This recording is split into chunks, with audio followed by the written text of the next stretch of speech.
தற்போது எங்களுக்கு தெரியும் 5ஆம் ஆண்டு புலமை பரிசில் புலமை பரிசு பரீட்சையில்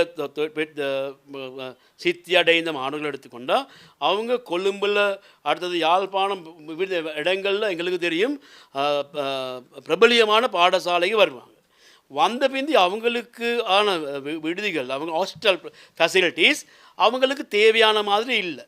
இது ஒரு பெரிய பிரச்சனையாக இலங்கையில் இருக்குது. விசேஷமாக புலமை பரிசில் மேல் சித்தி அடைஞ்ச பிள்ளைகள் இல்லாட்டி உயர்கல்விக்காக பிரபலிய பாடசாலைகளுக்கு வர்றவங்களுக்கு அதுக்கான ஹாஸ்டல் வசதிகள் முறையாக இல்லை. சில பாடசாலைகளில் ஹாஸ்டல் இல்லை. கொழும்பில் எடுத்துக்கொண்டால் சில பாடசாலைகளில் ஹாஸ்டல் இல்லை. அப்படி இல்லாத பட்சத்தில் வர்ற மாணவர்கள் ஒவ்வொரு இடங்களில் இருக்கிறாங்க. இதுக்கு எவ்வளோ பெரிய செலவு போகுது. அரசு இது சம்மந்தமாக விசேஷமாக தேடி பார்த்து அதுக்கான செயல்பாடுகள் செய்ய வேணும். எங்களுக்கு தற்போது எடுத்துக்கொண்டா இப்போ ராயல் காலேஜ் ஹாஸ்டல் எடுத்துக்கொண்டால் மாணவர்கள் ஒரு 300க்கு மேலே பேருக்கு தான் இருக்கிறாங்க. அதுக்கு பார்க்க மாணவர்கள் அதுக்கு வர்றதுக்கு தயாராக இருக்கிறாங்க. ஏனைய ஸ்கூல்கள் எடுத்துக்கொண்டா பார்த்தோன்னா தேர்ஸ்டன் இப்படி பாடசாலைகளுக்கு கூட வருகை தர்றதுக்கு எதிர்பார்க்குற மாணவர்கள் இருக்கிறாங்க. எங்களுக்கு எடுத்துக்கொண்டால் ராமநாதன் லேடிஸ், அடுத்தது ஹிந்து காலேஜ், இப்படி பாடசாலைகள் கூட வர்றதுக்கு பிள்ளைகள் இருக்குது. இப்போ இப்படியானவங்களுக்கு ஹாஸ்டல் வசதிகள் செஞ்சு அந்த பாடசாலை மாணவர்கள்ட்ட கல்வியை மேலெடுக்கிறதுக்கான ஒரு செயல்பாடு அரசு போக வேண்டும். எங்களுக்கு 1943ஆம் ஆண்டு கண்ணங்கர சீர்திருத்தத்தில் விசேஷமாக சென்ட்ரல் காலேஜஸ் உருவாக்கி இப்படி ஹாஸ்டல் உருவாக்கி மாணவர்கள் எடுத்து அவங்களோட கல்விக்கு அவங்களுக்கு தேவையான வசதிகள் உருவாக்கப்பட்டது.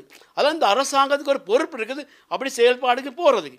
இப்போ நாங்கள் எடுத்துக்கொண்டால் எங்களுக்கு தெரியும் அமைச்சரவர்கள்ட்ட இருந்த விடுதிகள் தற்போது அரசாங்கம் யாருக்கும் கொடுத்தில சும்மா வச்சுருக்குது.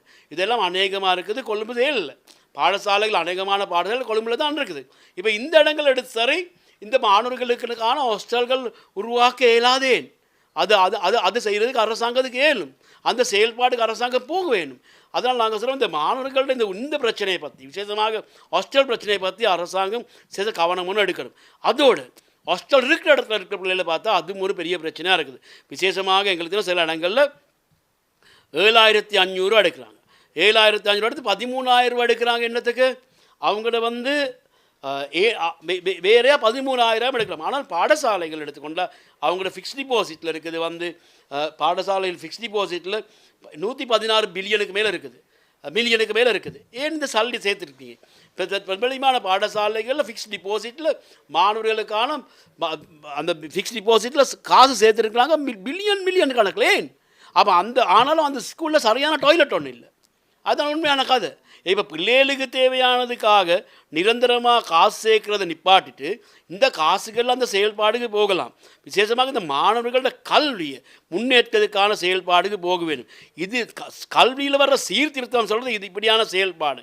எங்களுக்கு தெரியும் இந்த அரசாங்கம் கல்வி சீர்திருத்தம் சொல்லி கோட்டாபய ராஜபக்ச கொண்டத கல்வி சீர்திருத்தத்தை அவரை நடைமுறைப்படுத்தாத முன்னுக்கு கொண்டு போகிறாங்க. ஆனாலும் இந்த பிரச்சனைக்கு தீர்வு வழங்க வேண்டும்.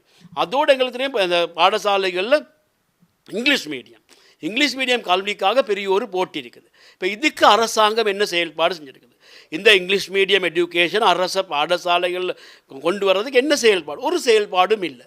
அதுக்கான அது முன்னேற்றத்துக்கு ஒரு செயல்பாடு அது ஒன்றும் இல்லை. இப்போ விசேஷமாக பாடசாலை 10,126 இருந்தாலும் எங்களுக்கு பிரபலியமான பாடசாலைகள் கொஞ்சம் தான் இருக்குது. அந்த பாடசாலைக்கு போட இயலாத மாணவர்கள் எல்லாம் எடுத்து இப்போ தற்போது என்ன செய்கிறாங்கன்னா ப்ரைவேட் ஸ்கூல்களுக்கு போடுறாங்க. இதை நிறுத்துறதுக்கான செயல்பாடு ஒன்று அரசு பக்கத்தால் வரணும். இதுவரைக்கும் அதுக்கான செயல்பாடு ஒன்றும் இல்லை. இப்போ உண்மைக்கும் அரசு அதுக்கு ஒரு விசேஷ கவனம் செலுத்த வேண்டும். கவனம் செலுத்தி இந்த பாடசாலை மட்டத்தில் பெற்றோர்கள் மக்கள் எதிர்பார்க்குற கல்வியை உருவாக்க வேண்டும். அதுக்கான செயல்பட வேண்டும். அப்படி அதுதான் கல்வி சீர்திருத்தம் சொல்கிறது.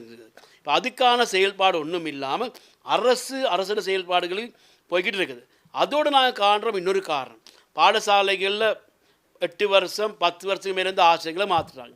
இப்போ இந்த சூழ்நிலையில் சில பாடசாலைகள் நாங்கள் காண்றோம் ஆல் பாய்ஸ் யூனியன்களில் சில உயர்நிலைகள் இருக்கிறவங்க 10-15 வருஷம் இருக்கிறாங்க. ஒரு மாற்றமும் இல்லை. அந்த பாடசாலை தான் அவங்க இருக்கிறாங்க. இப்போ இது சுனில் ரணசிங்க சொல்கிற கல்வி அமைச்சின் செயலாளர் இருக்கக்குள்ள அவர் ஒரு சுற்றறிக்கை கொண்டு போனது ஒருத்தருக்கு இருக்கிற 4 வருஷம் தாண்டு இதுவரைக்கும் அந்த சுற்றறிக்கை அமல்படுத்தி இல்லை. இப்போ எல்லாரும் அவங்க அடுத்த காரணம் இந்த பாடசாலையில் இருக்க பழைய மாணவர்கள் தற்போது இருக்கிற மாணவர்கள்ட்ட காசாறு விட இயலாது. இப்போ என்ன நடக்குன்னா அவங்க பழைய மாணவர்கள் அவங்களோட காசால் உதவி பண்ணி அந்த பாடசாலையில் முன்னேற்றத்தான் செய்ய வேண்டும். அதுகள் செய்ததெல்லாம் காண்றோம், சில இடங்களில் நடக்குது. ஆனாலும் அநேகமான இடத்துல தற்போதைய மாணவர்களோட காசு அறவிட்டு செயல்பாடு ஒரு பிஸ்னஸ் தான் நடக்குது.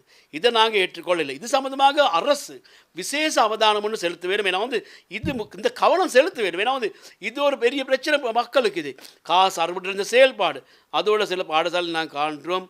அவங்களுக்கு ஸ்விம்மிங் பூல் இருக்குது, பெரிய ஹால்ஸ்கள் இருக்குது, அடுத்து ஸ்போர்ட்ஸ் காம்ப்ளெக்ஸ் இருக்குது. இப்போ இதுகளுக்கான ஒரு சுற்றறிக்கை இருக்குது 52/2023. இதெல்லாம் பாடசாலைக்கு சொந்தமான சொத்துக்கள். இப்போ அந்த சொத்துக்களை அந்த சுற்றறிக்கையை அமல்படுத்தாமல் சில பாடசாலைகளில் இந்த ஸ்போர்ட்ஸ் காம்ப்ளெக்ஸ் அடுத்தது ஸ்விம்மிங் பூல் எல்லாம் பழைய மாணவர் சங்கத்தால் தான் நடத்துகிறாங்க. அது கம்பெனியாக ரெஜிஸ்டர் பண்ணியிருக்குது. இதெல்லாம் பிள்ளை. இப்போ இந்த பிழைகளை திருத்துறதுக்கு தான் இந்த அரசாங்கம் இருக்குது. அரசாங்கம் இந்த பிழைகளை திருத்துறது இல்லை, பிரின்சிபல் மேலே பழியை போடுறாங்க. நீங்கள் இதை திருத்துங்கன்ட்டு அவங்களுக்கு திருத்த இயலுமா? அவங்க தற்போதே அந்த ஆல் பாய்ஸில் அந்த அடக்கத்துக்கு கீழே அவங்க இருக்கிறாங்க. அதனால் அரசு இது சம்பந்தமாக விசேஷ அவதானம் செலுத்த வேணும். இந்த கவனத்தை செலுத்த இல்லாட்டி இது ஒரு பெரிய பிரச்சனையாக போகும். இதை என்னவோ தற்போது இதை மாற்றணும். இந்த கல்வியில் இருக்கிற இந்த காலமாக இந்த செயல்பாடுகளை மாற்றுறதுக்கான செயல்பாடுகள் அரசு செய்ய வேணும். அப்படி இல்லாத பட்சத்தில் இது முன்னுக்கு போக இயலாது. அதனால் நாங்கள் இந்த கல்வி சம்பந்தமாக இந்த காசு அறுவடை செயல்பாடுகளும் நடந்துகிட்டு இருக்குது. இதெல்லாம் நிறுத்த வேண்டும். இப்போ சில பிரபலியமான இப்போ சாதாரண நேற்று ஒரு பிரபலியமான பாடசாலையில் நாங்கள் கண்டோம் 3 தட்டிலிருந்து ஒரு மாணவர் கீழே விழுந்தது. இப்போ இது உண்மைக்கும் எங்களுக்கு நாங்கள் இப்படியான செயல்பாடுகள் பாடசாலைகள் நடக்கிறது ஒரு பெரிய பிரச்சனை. இப்போ நாங்கள் காண்றோம் சிறிய ஒரு பாடசாலையில் இப்படி ஒரு செயல்பாடு நடந்திருந்தால் இன்றைக்கி அந்த ஆசிரியர் அதிபர் எல்லார் சம்பந்தமாகவும் பேசி பெரிய ஒரு பிரச்சனை உருவாகி இருக்கும். ஆனாலும் பிரபலியமான பாடசாலை இப்படி நடக்கல, யாரும் பேசுறது எல்லாம் மறைக்கிறது. ஏன் இப்படியான செயல்பாடுகள் நடந்தால் அதை பேசும் பொருளாக்கி பேசினா தான் அதே மாதிரி செயல்பாடுகள் எதிர்காலத்தில் நடக்காது. அப்படி நடக்காமல் இருக்கிறது இல்லாமல் இதுகளை பற்றி மறைச்சி ஒழிச்சு சிறிய பாடசாலைக்கு ஒரு விதமாகவும் பிரபலியமான பாடசாலைக்கு இன்னொரு மாதிரியும் செயல்படுறது பிள்ளை. அதனால் சமூகம் கூட அந்த செயல்பாட்டில் இறங்கியிருக்கிறதே பிள்ளை. அதனால் நாங்கள் சொல்லுவோம் இதுகளை இந்த செயல்பாடுகளை மாற்றுறதுக்கான அரசு முன்வர வேண்டும். அப்படி இல்லாத பட்சத்தில் இந்த செயல்பாடு முன்னுக்கு போதான்னு தான் நாங்கள் சொல்ல விரும்புகிறோம். மேலதிக செய்திகளுக்காக எமது யூடியூப் தளத்தை சப்ஸ்கிரைப் செய்யுங்கள்.